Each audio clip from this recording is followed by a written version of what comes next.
This is November 3, Victor Echo Mike, with your month ending August 2021 Parks on the Air update. Be sure to visit parksontheair.com for more information about the program and POTA.app for spotting, park information, leaderboards, and more. This month in Parks on the Air news, we have two exciting updates to share with everybody.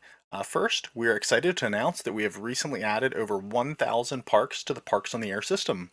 For the last several months, we've had a small contingent of volunteers combing through user requests to add additional parks, validating that those requested parks meet the criteria for inclusion in POTA, and formatting the list so that they could be added to the system. After hundreds of volunteer hours, the lists are now in the system and ready for you to go activate. Check out the maps and search pages at POTA.app to see if any of these new units are in your area. Also in POTA news, we're excited to share that we are formalizing a Parks on the Air support desk. You can always continue to get community support via the Facebook group or via the POTA Help channel in the POTA Slack group, but we have a small group of volunteers that have agreed to be on a rotating schedule to help you with your official technical support questions. To reach the official POTA support desk, all you need to do is send an email to help@parksontheair.com. We have coverage for most days of the week, so you will usually get a response within 24 hours, but no worse than 48 hours based on our volunteers' schedules. We won't solve every problem that fast, but you'll know that we're on it. Issues requiring Level 2 support are generally resolved within the week. And now for our monthly update. August was a very busy month for Parks on the Air. During the month, there were over 180,000 contacts made by about 1,200 different activators. They put nearly 3,000 parks on the air from 25 different DX entities, and all of those parks and entities were hunted by more than 23,000 different hunters. The top activators for the month were K7CAR with 3,399 QSOs, and W0YES, who activated 72 different parks. The top hunter for the month was N5HA with 967 QSOs, while hunting 691 different parks. In our POTA DX corner, Canada was unsurprisingly the most active entity outside of the continental United States, with 12,382 QSOs being made from parks in the Great White North. Not to be outdone, however, we had quite a bit of activity from Japan, Alaska, Puerto Rico, England, Wales, France, and many others. The top DX activators for the month were VE9MY with 1,579 QSOs, and VE2NCG, who activated 26 parks. And this concludes our August 2021 Parks on the Air update. As always, the team at Parks on the Air wishes you safe activations and happy hunting. To have David back on today. And he has a very short window of availability for us today. So we're just going to hop right into it. I'm not going to do much. I started the stream a few minutes early. Wanted to get the Parks on the Air updates for those of you who hadn't seen it yet. And then we're just going to hop into it. So you guys let me know how my audio is, please, in the chat. Thanks for being here, Rob and Kyle. Of course, Shane's in there with us too. So let me switch this. Let me see if I can do the unmute thing correctly this time. There. And there. And there we go. Hey, guys, good afternoon. After 12, how are both of you? Good, man. How about yourself? Oh, I can't complain. Nobody'd listen if I did. I was about to say nobody listening if we did. David, how you doing today? Really good, really good. It's good to see you again. It was great getting to see you guys at Huntsville. Mm-hmm. Really outstanding event. Yes, I want to thank you. Yeah, I want to thank you. ARRL was incredibly gracious to take all of us out for a pizza dinner one night during the Huntsville, all of the YouTube creators, and there were quite a few of us there. So we really appreciate the support you guys have given us over the past several months. So, and I'm looking forward to seeing what we can do together in the future. Yeah. So like normal, Shane's going to sit in the background, guys, and field questions. Anybody who has questions, just put them in the chat, and Shane will get to you. And then that is, yeah, I'm going to switch that view also. There. So, David, what month is this? The October issue of QST.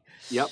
Is out in digital print right now. I've got a screenshot of that here I will share in just a minute. So the October digital print, and you said that the hard copies are in the mail. I haven't received mine yet, but my mail hasn't shown up today, so perhaps I'll get it today. But you wrote an article called "Social Media Friend and Foe," which I thought was a catchy title, being friend and foe. I thought that was pretty good. So here's a copy of it right now in the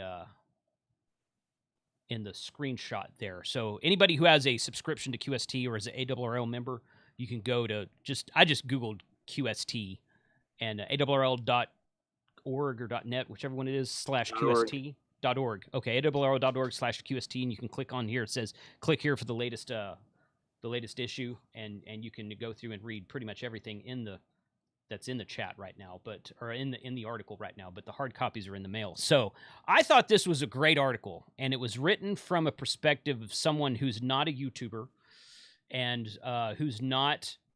I mean, you guys do your own share of social media, but that's not your main thing. Like my main thing's YouTube, but your main thing's ARRL, the league, and supporting amateur radio. So, so tell us a little bit how you came up with the idea, what you think about it, and like you said, you haven't gotten many mails about it yet because the hard copy's not out yet. That's right. I'm expecting to get more than a few once people read through it. Right. Well, so I'm just to the point where I'm completing my first year as CEO, and prior to becoming CEO, like most radio amateurs, I've used the internet to complement amateur radio. So everything from using DX Watch and PSK Reporter to look for activity online to one of my favorite things in the world, which is LOTW, so that I can upload my logs and get digital confirmations and track my progress for DXCC. But, both Facebook and YouTube are vast resources of information for hams. And so when I came to ARRL, I had been warned that, there had been past run-ins, I'll say, with people on Facebook, on QRZ. There were people that had posted some negative things about ARRL on YouTube. And, I really wasn't going to duck from that. And, for better or worse, I've led with my chin. So back in the fall, as I was, bringing the team around to seeing the benefits of social media, I wanted to reach out to the people whose channels I was subscribed to, yourself included. And, I wanted to thank everybody for their contribution to the hobby. So I sent everybody a mug and a little note, as you're aware. It's actually funny. I think Callum at DX Commander did the funniest video with regards to receiving his ARRL mug, right? Yeah, I think so. But directionally, in terms of the the digital transformation of ARRL, a lot of what we have done, most of what we've done over the last 100 years has all been in print. And we're now migrating the way that we think towards how can we leverage video and how can we leverage social media. So we have reached out to, I think the cream of the crop in terms of the YouTube content creators. We had an opportunity to work with Steve Goodgame as a digital editor for the education and learning area here at ARRL. And there was an opportunity with Chris leaving for Steve to come on full time. We are incredibly excited about having Steve on board. He's as a lot of your viewers probably know from seeing his K5ATA YouTube channel. This guy's legit. He's a school teacher. I know that a lot of you guys have sent him HTs to give to what he calls his Padawans. Yeah. His students that have gotten licensed.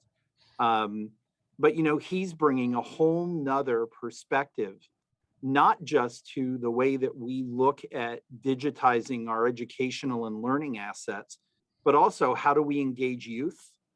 You know, because he's a subject matter expert on it. And he, like me, is passionate about inclusion, and in particular, bringing in the blind and vision impaired hams and the folks that have never been able to get their license. So there's an awful lot of benefit to partnering with the YouTube content creators. So I thank you very much. I think I said the last time you and I spoke on your channel, you were the first guy out of the gate. I think my position had been announced, and within a couple of hours, I had an email from you going, "You got to come on my channel." Yeah. I think Ria was mostly to thank for that. So, or blame for that. You can thank her or blame her for it, however you want to do. Yeah, I believe so.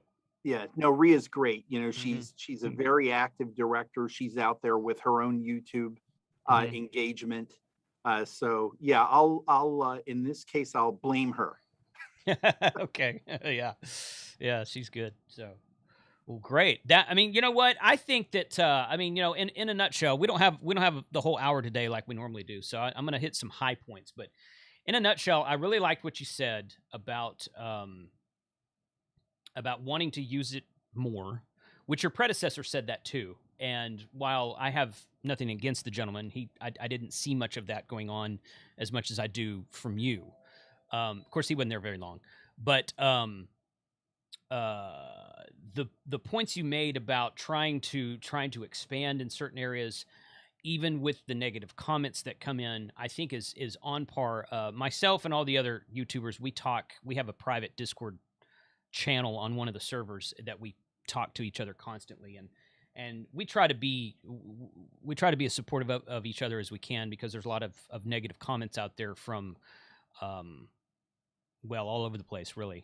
But you know, I think that you know, if you follow a gentleman named Grant Cardone, who's a business and retail not retail, but real estate kind of guru, and great salesman. You know, he says the only way that you can avoid negative comments is to do nothing.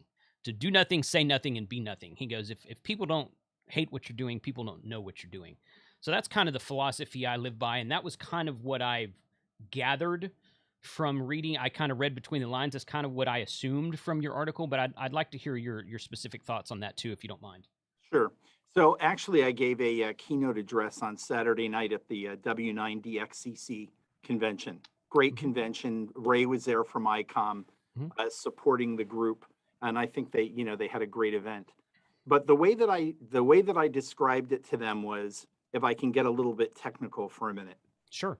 If you look at the standard distribution curve, and you go out 2 standard deviations, you cover about 95% of the area under the curve, which leaves the edges. And for us at ARRL, if you go to the high end of the curve, that 2.5 to 3% are people who give everything to be an ARRL member. They donate their time. And I mean, you look at our board members and some of our section managers, these are folks that give hundreds and in some case thousands of hours back to the membership. You've got people who are donors, and in some cases huge donors, and even within their own mind, based on their budget and their ability, these are people that want to see ARRL as an institution and a community succeed. And they're just the salt of the earth. They're the most humble, wonderful people that you could really want to be with. At the other end of the curve, and these are some of the people I'm sure that you've gotten comments from, I like to call them the 3%ers. You know, these are the people that were born angry. Right. And they need something to take a swing at. You know, some of these folks, the number one member benefit that we give them is QST Magazine. And then the second best benefit is that they can treat us as a piñata.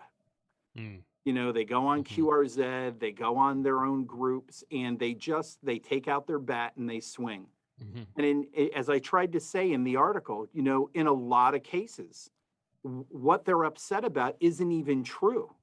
You Mhm. don't even know where they got their information from. Right.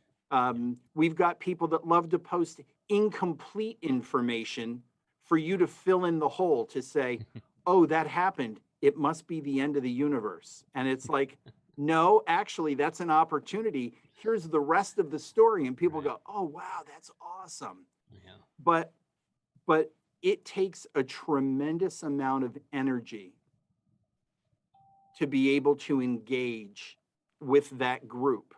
And ultimately, what I've learned is, and I've got some favorites, by the way. I mean, you know, one of them. I'm not even going to talk about it here, right? Right. But you know, I've got my favorites that you know love to take their shots at me. Mhm. There's absolutely nothing I can do in the world to make these guys happy. Mhm. They Mhm. wake up miserable, they go to bed miserable. Maybe they're retired, maybe they retired early in life and all they do is sit home and play classical music all day. You know what? That's great. Mhm. But bringing any kind of discord or negativity into the community with no hope of it leading to any kind of a positive conclusion, Mhm. it's just not good for ham radio. Mhm. And you know, and you know that I say this, it's one of our litmus tests, right? Is this good for ham radio? Mhm. So in any event, there's a lot of that sort of underbelly to social media, but truly we're not distracted by it. There's the bulk, that 95% under the curve. They're, you know, they're just everyday people. It's a Mhm. hobby. They've got different aspects that they love to do. I had a guy walk up to me at Huntsville and say, I keep hearing people talk about YouTube. What is that? You know, and I came back and said to Becky, do we need to start to print a page in QST every month that says, here are your social media, you know, resources? Do we need to have, I mean, you'll think this is positive, but do we need to have a spotlight on different, you know, social media resources that are out there in the world? You know, in a lot of cases, you guys can do things that we don't have the bandwidth to do.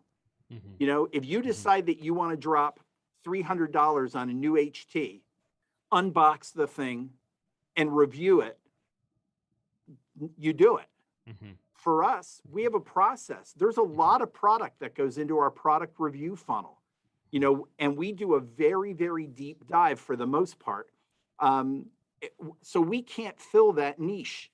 You guys can. And so we don't try to compete with you or say, don't watch those guys. We say, hey, that's great for ham radio. Go and take a look at what these guys do. And truly, we appreciate everything that you guys do. Well, it's nice to hear. It's nice to hear that from coming from your side, because sometimes you get sometimes as it, I mean, again, I want to talk high level because we don't have a lot of time, and I know we've got some questions, so I want to get to those too. Um, sometimes from I'll say other parties outside of the YouTube community, in ham radio, we get the feeling that we're more of an annoyance than a benefit, and to those folks out there who might think that, I'm just like, man, you need to step into the 21st century, and it's not all about, some people accuse us, well, you guys just want a bunch of free stuff. And yeah, there's those channels out there that are like that, but for me, it's more like, because I get constantly asked. I was like, hey, can you do a review of the Kenwood TS890? I'm like, sure. It's a $3,000 radio. Why don't you send me one and I'll review it? Right. I mean, I don't have one of those, and I can't just go pick one up tomorrow. So, but that's just one example. New HTs are easy to do. New mobile radios sometimes. New HF radios. I can't go buy all of them. Right. Not out of my own pocket. But Right. but Well, you it's know, one of the things that we do is we purchase everything. Mhm. And we purchase it off the shelf so that we make sure that there's no bias in terms of what equipment we get. Mhm. And then at the end of the year, we put it in the ARRL auction. Mm. There's a guy who's got a channel. His name is Lon Seidman, who I think the world of. I think he's got a great channel. He does the same thing. is he'll go out and he'll tell you right at the beginning of his video, full disclosure, I bought this. Full disclosure, I used Amazon credits. Full disclosure, they sent it to me and I'm returning it at the end. You know, he goes through, but the things that he winds up buying one way or another, if he decides that he doesn't want to keep it, he just turns around and sells it. So, you know, that's one way to deal with that. But you're right. I mean, you know, when you've got a YouTube channel that's not necessarily generating millions of views every time you do a video, it's difficult to look at buying a $3,000, $5,000, $10,000 radio. And you know, when you go to resell it, what's going to happen? You're not going to get all your money back. No, you're not. You're going to take a hit. So, you know, how do you fund that for your viewers? So it's it's a tough model. There's no question. Yeah, for sure. Well, I mean, again, we're talking about for those of you who just joined us, I think we've got a few more viewers now. We're talking about this article here in the October 2021 QST, which is out in digital print now. Some people, Tom's in the chat. He said he already got his copy. So I got to make sure that my wife didn't get it when I was out of town last weekend and hide it from me. But, cause it's possible, but, but I don't think I've got mine yet. So I'll get the hard copy hopefully today. And, but this is an article that David wrote called Social Media Friend and Foe, which I thought was a catchy title. So that's what we're talking about today. But Shane, I know there's been some questions in the chat, so if you want to kind of pipe up with that, I don't want to take up too much of David's time. Yeah, I've actually got a couple things. Before we get started, I wanted to say that YouTube is what brought me back to ham radio. So whenever I was dormant for the longest time and started running across this content on YouTube because we were all locked down, I was like, you know what? I should get my general and go out and do that stuff. So I want to thank all these guys that are creating content and thank the ARRL for promoting, you know, coming in and promoting the people who are trying to bring that content to people who may have been dormant or you know, maybe we're showing them another side of the hobby. But to the questions. So the first one is from Justin Vasquez, who says, so for us newer hams, is there resources out there for us to inform the general public on ham and involve the youth? There are, you know, one of the things that's interesting is there's an overlander who does, he's got a channel, and sort of with every video, he gets somewhere between 300 and 1,000 views. He did a video for people that want to get their amateur radio license. And he said, hey, I got mine in 24 hours. And this wasn't a bait and switch thing. It was a video on how he did it. It's got 90,000 views, right? So you know that that's an important topic. Well, 2/3, 3/4 of the way into the video, he reaches over and he picks up and says, here's the official licensing manual for amateur radio. And it's the ARRL ham radio licensing manual. So what we like to do is that wants to be able to learn more about amateur radio. There are a great network of clubs around the country that people can go to. These folks are involved in licensing classes. We produce a lot of content for people that want to come into the hobby, not the least of which is our licensing manual. Again, going back to YouTube, we've developed a relationship with KE0OG. So if you're one of the Aggies, he now writes a column for QST, and we've obtained the rights to use his licensing videos. This is a place where YouTube actually plays a role. There is no more valuable asset than having a mentor, having someone that you can go to for help. And there are so many folks on YouTube that if you can't find one in your area, all you have to do is put in some search terms on YouTube and you will be served dozens of videos that will help someone understand the hobby, understand how to get into the hobby, and understand what to do once they're licensed. There's no shortage of that. Agreed. So the next question is from AJK, who says, is the ARRL going to lobby Congress about HOA antenna restrictions? Oh boy, we could talk for an hour about that one. That was a good one. All right, so let me just let me just answer it this way. I've got two things to say about that. The first thing is that when your opponents are bigger, you tend not to tell them what you're doing. The second thing that I would say to you is we had a reopening ceremony here at headquarters in July. Our congressman was here. After the ceremony, we didn't bring him into the lobby to give him tea and crumpets. That's really all I'm prepared to say, and I hope that's well understood. Okay. Yeah. All right. All right. So I've got Hayden KB3GRG says, any info from the leak from the guy in Florida and the insulin pump incident?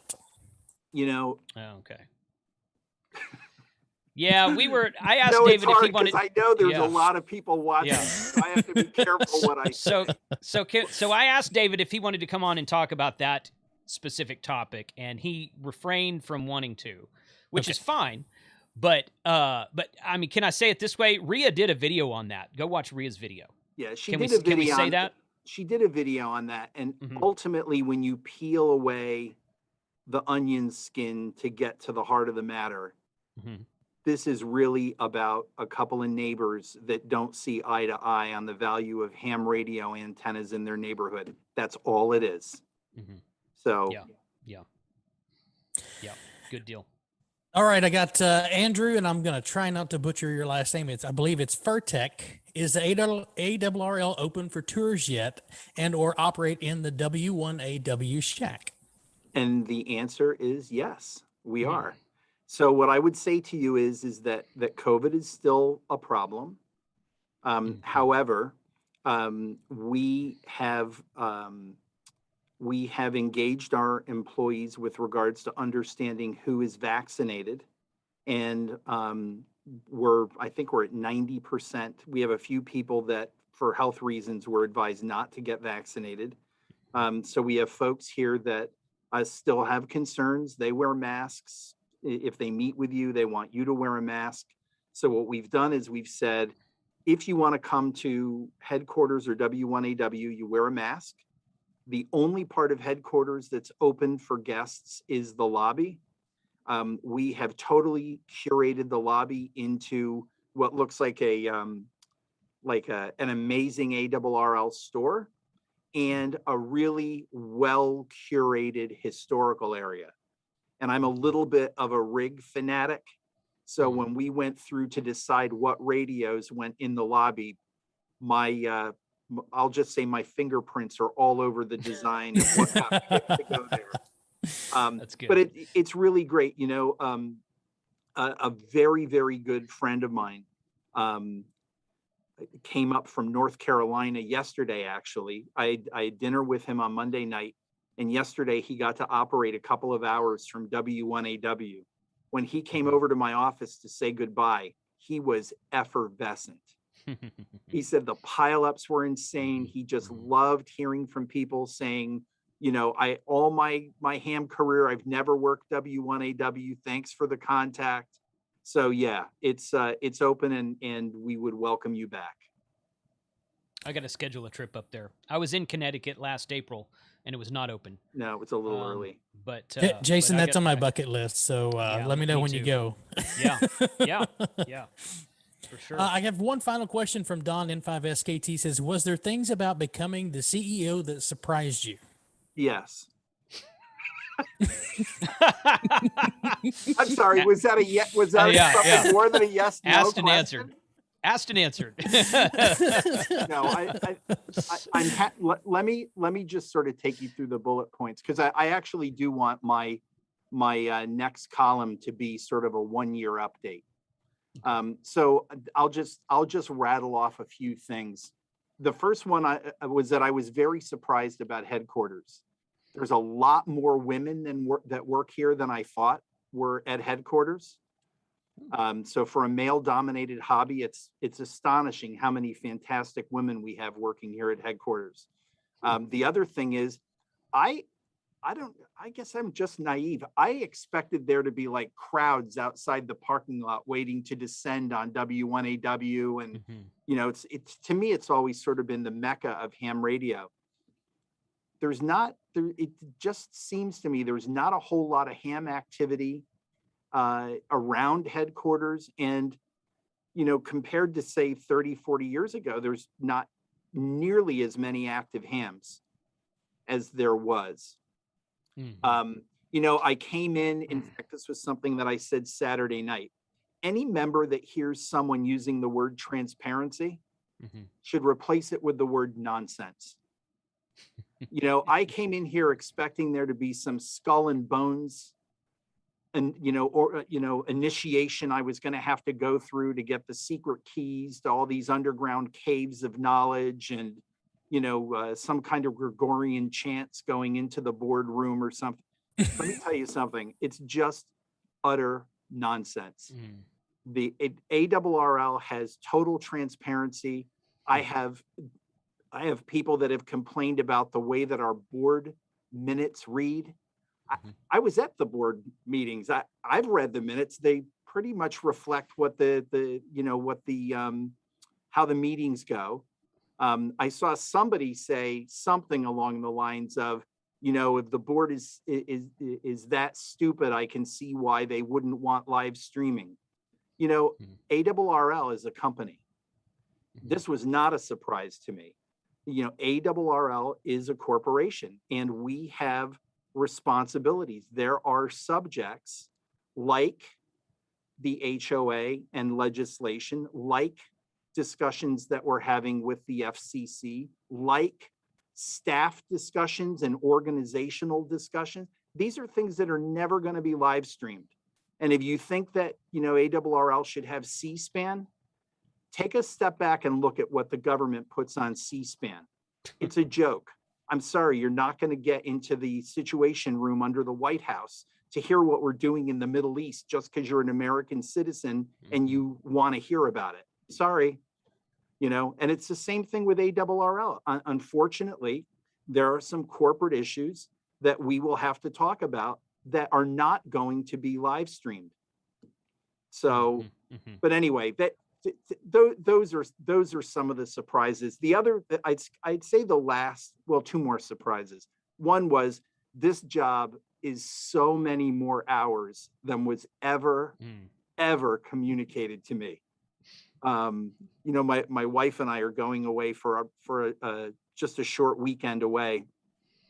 And I said to her, Sunday night, I have to be on a Zoom call. She was like, that's all right, we'll be home. I said, no, this is the weekend we're going to be away. She was like, oh, come on, you got to. And it was like, here we go. But it's the role of CEO at ARRL. It requires an extraordinary commitment in terms of time and involvement. And the other thing is, I have to say, I have really developed some incredibly strong relationships with our board members. And they have been so helpful and such a great team to work with that I would not be able to succeed in my role if I didn't have them, basically as wingmen. They've really helped guide me through, through different situations. And so that was a surprise because I didn't know what that kind of role or relationship was, how it was going to evolve. But I will tell you, I've absolutely loved my first year as CEO. I couldn't be more enthusiastic or evangelical about ham radio and about the hobby. There have been a number of retirements here at ARRL. There's some great opportunities to come and work with us. Steve Goodgame can tell you whether he thinks it's a great idea to come and work at ARRL, but we've got a careers page, a careers page. If you have any interest in making your vocation and avocation one and the same, please drop us a cover letter and a resume. We'd love to meet you. That's great. That's great. Well, cool. I know there's some other questions that have come into the chat since in the last few minutes, but David's limited on time today, so I'll take a couple more questions and then okay. or will I regret that? Oh, I don't know. It's pretty painless. The one one that stuck out to me the most was what is your vision, or what is your short-term vision as new CEO for the direction of ARRL? And I guess you could do an elevator pitch if you would. Yeah, just real quick. First of all, I don't consider myself to be the new CEO anymore, since I think I've lasted as long as my two predecessors. So Fair enough. I think I've gotten to the goal line for the first part of the game anyway. Yeah. My vision for ARRL really comes down to two things, which is the digital transformation of a long-standing, extraordinarily successful printing company. Magazines, newsletters, books, references, licensing material. Our editorial staff is amazing. When I do my columns, I have two people. I've got Becky, who of course is in charge of the magazines, and I've got but we now have a whole bunch of Bobs here. So this is like the building that Bob built kind of thing. That was our thing at Huntsville. As like everybody at Huntsville was named Jason, Mike, or Steve. Right. Well, we've got the Bobs. Yeah, you got the Bobs. Yeah. So both Becky and Bob Inderbitson, when I do my column and it comes time to edit it, I just let them take out the knives, the bats, and the hammers, and really help me, create something that's of higher quality. But I want us to be able to be really at the forefront instead of being laggards in digital technology. And that goes all the way through, by the way, to what my vision for what we call LOTW today, but the next generation, we've just got a moniker stuck on it, is Project X. But we're talking about not just logging, not just digital confirmations, not just awards, but how do we take radio sport in general and create an ecosystem for it? How do we take video gaming, a video game paradigm, and put it into contests? So say a group of high school students, 5 or 6 high school students, decide that instead of beating each other up with their Xbox, they want to get on the radio this weekend for 6 hours, line up some cold Red Bulls, jump on, and real time compete against each other and see what their individual scores are as a team competing. Those kind of technologies just don't exist today. And so, that's where that thinking is. The other side, the second piece of the vision for ARRL is really a return to the past. ARRL, for most of its history, has been what I would call member-centric. And I think over the last 20 years, we've kind of lost our way. The Centennial, although it was an immense success, really took the oxygen out of headquarters. After running a marathon like that and feeling like you came in first place, now what? What's next? And having that feeling like we had conquered Mount Everest, I think, left a hole where a cohesive strategy needed to step in to really move us in the way of digital transformation that didn't exist. So that's really my vision for ARRL over the next 10 years, is to move very quickly through that digital transformation and return to being truly member-centric. Okay. I'm going to ask the final question, Shane, because I just thought of something in my head when David said that, and then we're going to let David go after that. So I really, really enjoyed the 2016 National Parks on the Air year-long event that ARRL did. Gosh, I can't talk. I think it was the following year, or it was 2 years later, maybe, where you did the grid chase for a whole year.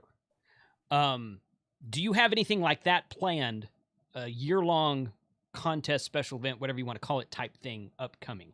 By the way, National Parks on the Air, for those who don't know, that was kind of where the POTA guys got their idea. They're like, we should do this always. And now they do. And POTA is a huge event in ham radio. I can't count the number of people I've had reach out to me that says POTA got me back into amateur radio because I can't set up an antenna at home, or I call CQ at home and nobody cares or something like that. So Parks on the Air is a fantastic program, and it was kind of started by National Parks on the Air, which was a 2016 ARRL event for a year for a whole year. For the whole year, you just tallied up your score and sent it in. I didn't participate in that, but I did participate in the grid chase a little bit. But do you have anything like some sort of year-long event like that upcoming, maybe for 2022 or sometime in the future? Sure. So we've got a couple things going on, but let me make a comment about POTA first. You know, one of the things that as part of that being member centric, you know, we're really looking at opportunities to get people more engaged with the hobby. And we decided to do an end-fed half-wave kit. And actually, it started with us talking to KM4ACK, right? Yes, yes. And so when we told him how big our initial order was going to be, it just cratered him. He was like, what the heck am I going to do with that? Right. So I will tell you that by offering a kit and getting folks to build these antennas, we've been told that a lot of these antennas are headed out into the parks, and people are using them. You know, it's a kit. You've got to take out a drill and soldering iron and all the rest of the stuff. This is not a finished product, but because of the way that we've partnered with the manufacturer in creating really high quality instructions and being able to provide the support, you can't fail, you know? And so we know that when we do these events that they can have a knock-on effect to the hobby. And the way that Parks on the Air has really taken a hold. This, my friend Mark, who drove up from North Carolina, you know, when he called me on Monday afternoon, I was in an executive committee Zoom call. I texted him and said, I can't pick up the phone. He responded with a text that said, okay, I'm at a lake here in Connecticut. I'm activating a park, but I'll meet you for dinner. You know, he drove up from North Carolina, but he's at a lake, right? So, oh yeah.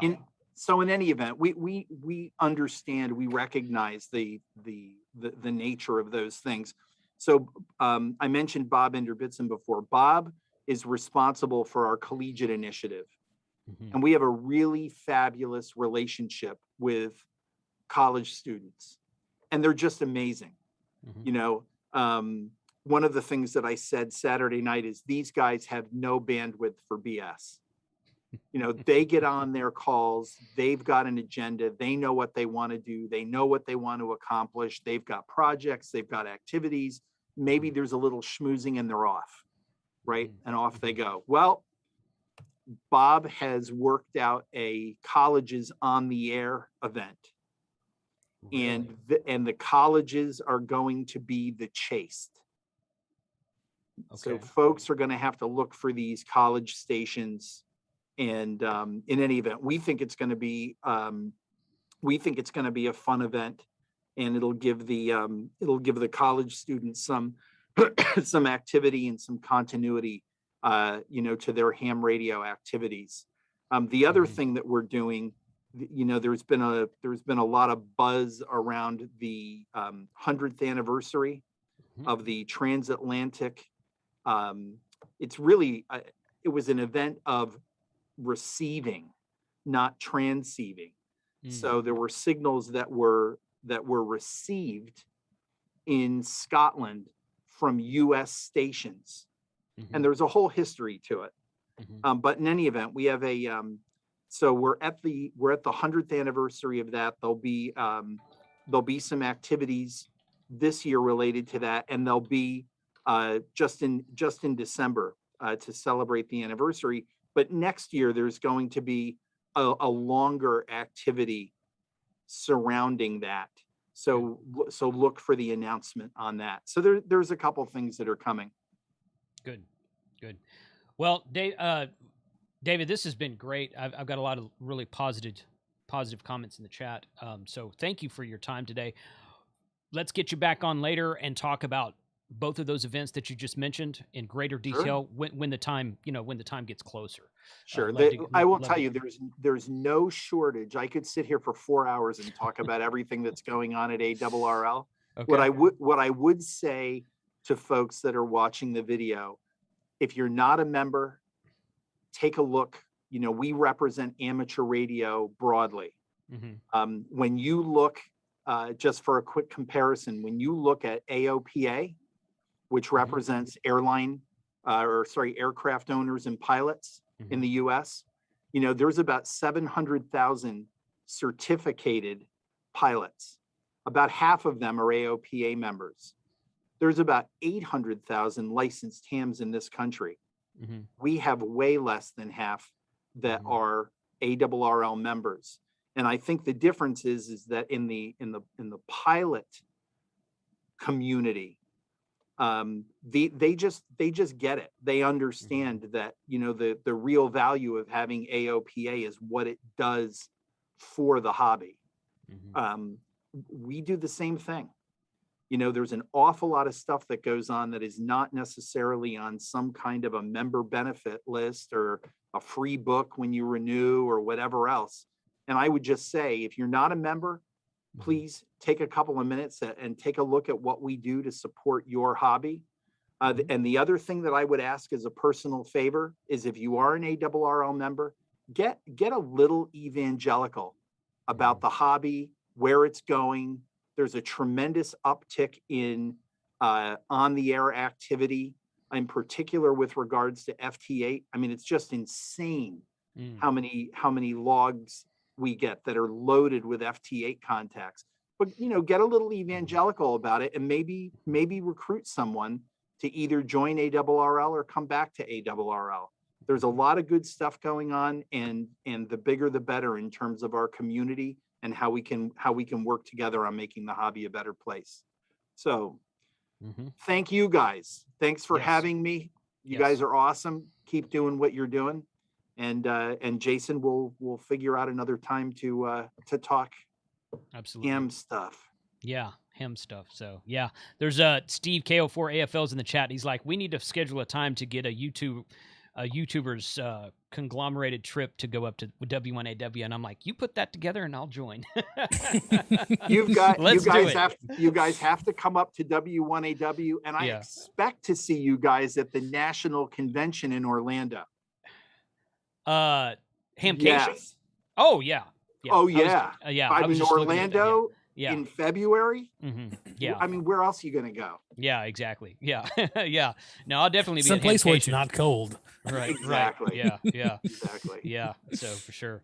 Well, David, thank you very much for your time today. I'll go ahead and let you go. Thanks for taking the extra time today, because I wasn't expecting you to be on this long. But great information as always, and we will talk again in the future about getting you back on for just whatever else. All right, everybody. Thanks so much. Thanks a lot. Thanks, David. Yep. Bye. ARRL HQ is in the chat. That's probably Bob in there. So that's good. All right. So technically we've got 15 minutes, but I wanted to address something in the chat that people kept talking about. In fact, hold on a second. Let me the guys at Gigaparts chose right when I hit go live. That's when they chose to call me today. So I'm like, go watch my live stream, dude. Join us in the chat. Yeah. Let's see, East. So let's go here. Yeah, right here. Okay, so there was some comments about overlanding in the chat. And this is kind of in a different direction from what we were just talking about with David. But there were some comments about overlanding in the chat. About getting somebody said, I think a guy named, I forget his name now, but I told you to email me about getting an overlanding ham radio club or crew or something like that together, which please. Absolutely. Let me know of anything. So let me tell you something about how awesome Gigaparts is for a second, okay? So there's these events every year, and I've never been to one, called Overland Expo. There's an East and a West. The East one is, looks like it's October 8th and 10th, and I think the West one is like this weekend or next weekend, sometime in September, and I think it's out in Colorado, if I'm not mistaken. The Overland East event, Gigaparts is going to next month on October 8th through 10th, and they have invited me to tag along. And when they did, they said they talked to the guys who run the show. They said, this is what we do. This is what we want to promote. We want to promote ham radio, but they're going to do some GMRS and CB radio stuff like that as well. no one at this show, and I don't know how long this show's been going, but I get the impression it's been a while. No one at the show there's no vendors there, there's no forums there, there's nothing about communications, nothing about comms, nothing about two-way radios at all. Oh, wow. So Gigaparts has said, we will do that. And I'm really, and they asked me this, like, hey, would you be interested? And I'm like, yes, because I've been really wanting to get more into overlanding anyway. Done a little bit of it. I've got an interview recorded with a overland YouTube channel called Renegade Expedition. I've got that recorded. I'm probably going to post that later this month, shortly before the show. I get on the road for the show, so we're going to be recording videos and go into flying to Huntsville. I'm going to drive out there with them. It's in Virginia, and it's going to be a really fun show. I'm really looking forward to that show. So, so those of you who might be more involved in the overlanding community than I am, because I'm just kind of getting into it myself, shoot me an email, kc5hwb@gmail.com. Let me know what groups you're in, what you might recommend for it. So I'm really interested in getting something like that going. So that's it's going to be a fun event, I think, next month. So let me get back to this screen right here. All right, Shane, what do you got coming up, man? Well, we've got Thursday, the 1,000 subscriber giveaway. Yes. So thanks to everybody who came over to my channel, this side of the radio, subscribed and commented on the video. There's a video in there that says that talks about it, and then I have a live stream on Thursday at 6:30 to give away a Pac-10 Mini in-fed half wave. And for those of you that know, that antenna is hard to come by. So Yeah, if you want a opportunity, I'm not going to cut off the comments for the video. I'm just going to keep it up there until I hit the go button on that. And so looking forward to that. What else did I have? I was going to second Steve's motion on us all going and operating W1AW, and hopefully it's on a Thursday night and I can do FT8 off from the W1AW. Yes. Yes. That would be awesome. Oh my gosh. Yes. I think that would be a fantastic opportunity. I think that's semi close to cheating, but I don't know what you're talking about. Yeah. I've already told N8YO and Matt and a couple other guys, we're all going to Costa Rica at the end of October, and I've already told N8YO, yes, I will be operating FT8 on the FT8 out from Costa Rica. So MySpace, come join me. But so I'll get him to sit there next to me and kind of laugh at me while I'm doing it. But yeah. Oh boy, that would be fun. Yeah. FT8 from W1AW would be pretty slick. It'd be pretty massive right there. Yeah. No doubt. All right. But that's all Cool. I've got. Good. Well, congrats on the 1,000 subs. Looking Thank you forward so to seeing much. that video tomorrow. And we're going to did we ever decide what to do about the Support Your Parks on the Air event next month? When is that? Next month? It's the 16th and 17th, or 17th and 18th, I think. I'll have to look at my calendar. So we've got it down to a couple of parks in between DFW and Houston. Okay. So we've got the Fort Boggy State Park, and then we've got Huntsville State Park. And I think Fort Boggy is about an hour and a half, hour and 45 for both the drive for both you and I and Mike. Right. And they've got a really big pavilion and everything there as well, just like we had up there Good. at Ray Roberts. So Okay. Good. Okay. Well, we'll finalize that. I've got it. Yeah. Let's. Do you think we'll do it all the weekend? I can only do one day. I can only do Saturday after work on Okay. Sunday, but Okay. I can definitely come up. I'm off there that Friday and Saturday, so I was probably planning on going up there. I just got a new rooftop tent for the Tacoma, so that would be a great opportunity to test out the rooftop tent there in Awesome. there in the park. Good. Okay. Well, I'm unfortunately committed that weekend, Thursday, Friday, and Saturday. But I was going to check with Mike and see if he was going to be there through Sunday. I might drive down there Saturday afternoon, evening, or something like that. But I've unfortunately got something. But Vance from parksontheair.com, from POTA.app website, who's been on the channel a couple of times, he's going to come back on the channel on Sunday, October 3rd, and we're going to talk about the upcoming event. So that'll be a fun stream, I think. He's always got a lot of cool stuff to say. But yeah, okay. So we can talk more about that upcoming, I guess. But I've got I'm not going to be able to make that Saturday for sure. So there was one comment that I noticed in there before we have to go here. They was talking about how they didn't like Facebook because of it was taking the fun out of ham radio. So I just wanted to say, if you're not part of the Discord group, come join us over in Discord. It gets rid of all of that stuff. I don't want to say what I really want to say, but yeah. So the link, I put the link in there. And I think you've got it in the description of the video as well. But come join us on Discord. It's a lively place. There's Elmer's in there. If you've got a question, put a question in there, and it will be answered probably 3,700 times. Yeah. And about 3,500 different answers. Yeah. But lots Yeah, of for great sure. stuff going on in there. Good. And it looks like Steve says that Kyle AA0Z has got a trivia coming up on Friday night right before your happy hour.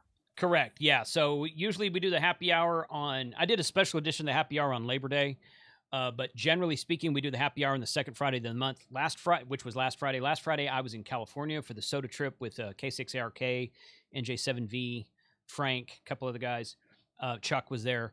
And so I pushed it back and got permission from Kyle to go after his trivia night. So Kyle's trivia is at 7 Central Time, and happy hour's at 8 Central Time coming up. I can actually join this time. I'm excited. So I don't have to work that night. yeah, good. Excellent. So yeah, that's coming up on Friday. There's a Thursday night ham radio playlist for tomorrow. I'm not sure what's on it yet, but besides the FT8 off. But yeah, so there'll be something tomorrow, something Friday night live streams. Those are always fun, and we'll go do that. So I wanted to say thanks to everybody. Appreciate y'all joining us today. Gonna probably go ahead and wrap it up here. We've been going, that's about right time. So special thanks to David NA2AA for coming out and spending. He told me he had 20 to 30 minutes. He ended up staying 45.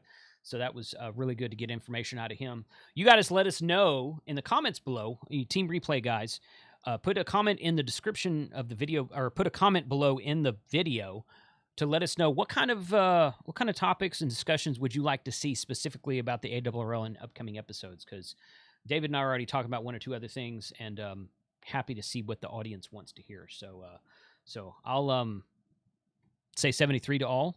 And thanks for joining us today. And Shane, thanks for being here as well. Absolutely. My pleasure. Thanks for having me. All right, guys, we will catch you all next time. Thank you for the super chats. David Davenport just sent, are you going to Overland Expo East? Yes, I am. I'm going to Overland Expo East. And happy birthday to Rhea. Oh, right. I saw that. Yeah. Happy birthday to Rhea. I didn't know she was joking when she said that, but, I hope not. I hope not. Yeah. So she'll get it twice then. I know. Yeah. The actual birthday. I guess so. Yeah, on the actual birthday. So, so 73 to all, and we will catch you hopefully tomorrow night, Thursday night ham radio, but definitely for the trivia and happy hour Friday night. So 73.